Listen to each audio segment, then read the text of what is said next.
Jangan. Itu. Begitu ya Mbak Ratna, mudah-mudahan bisa menjawab. Abi, tadi ada pertanyaan-pertanyaan yang Abi sudah sempat bilang soal jodoh. Ini pertanyaan jodoh selalu paling banyak masuk. Salah satunya itu bagaimana kalau dari Muhammad Hasani, bagaimana kalau orang tua memaksakan menjodohkan, padahal aku sudah tahu kalau dia itu kurang baik perilakunya. Ini banyak, dan ada banyak sekali pertanyaan-pertanyaan yang serupa. Jadi pacarnya tidak disetujui oleh orang tua, padahal merasa sudah cocok dan sebagainya. Kalau disebutin semua bisa habis ini kita siap-siap membahas soal jodoh dan orang tua. Jadi prinsipnya begini ya, bakti kepada orang tua tidak mewajibkan anak harus mengorbankan hak-hak asasinya. Bukanlah bagian dari bakti kepada orang tua bahwa orang tua memaksakan anaknya mengikuti pendapatnya yang bisa mencabut hak anak itu. Nah, salah satu hak anak itu adalah memilih jodohnya. Sehingga ayah tidak boleh memaksakan kehendaknya kepada anaknya dalam konteks menikahkannya. Seorang anak wanita datang ke rumah Sayyidah Aisyah mengadu, wahai Sayyidah Aisyah, saya dipaksa ayah saya kawin dengan seorang pemuda yang saya tidak setujui.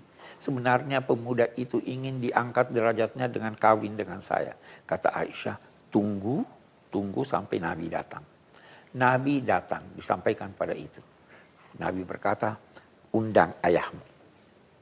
Baru Nabi menyampaikan, kamu tidak boleh memaksa anakmu, anak perempuanmu yang gadis ini, apalagi kalau janda, yang gadis ini untuk menikah dengan siapa yang tidak disenanginya.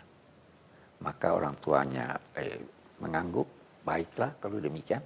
Lalu anaknya, ini rival, berkata, saya sekarang sudah rela. Demi kerelaan ayah saya dan demi kesenangannya, saya rela menikah dengan siapa yang dia calonkan itu. Saya hanya ingin agar teman-teman putriku mengetahui bahwa mereka mempunyai hak untuk menolak. Nah, itu agama seperti itu. Jadi boleh menolak. Nah, itu sebabnya rumus yang paling baik dalam keluarga adalah masing-masing harus punya hak veto.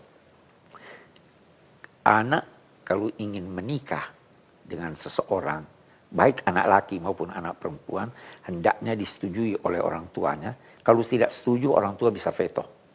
Sebaliknya juga begitu. Orang tua mau, anak tidak setuju, anak bisa memveto. Laki-laki dan perempuan di dunia ini tuh banyak.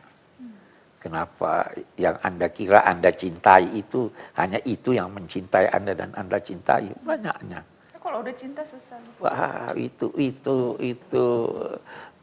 tidak selalu benar. Gitu ya? Tidak selalu. Angka banyaknya orang sebelum menikah katanya sudah cinta, kok berlanjut hanya 3 bulan cerai. Jadi artinya kalau misalnya ingin mendapat ridho orang tua, dengarlah orang tua walaupun Tidak, orang tua juga harus bijaksana. Nah, itu sebabnya Abi katakan bahwa masing-masing punya hak veto.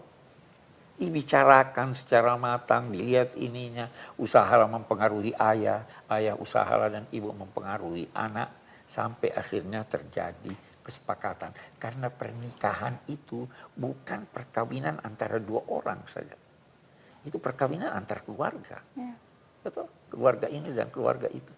Itu kira-kira. Tapi kalau memang tidak tercapai, tidak apa-apa anak. Tidak apa-apa anak. Itu haknya anak. Haknya anak. Haknya kalau anak. sudah diusahakan tapi tidak ketemu, tidak apa-apa. Anak bisa memveto bahwa saya tidak mau.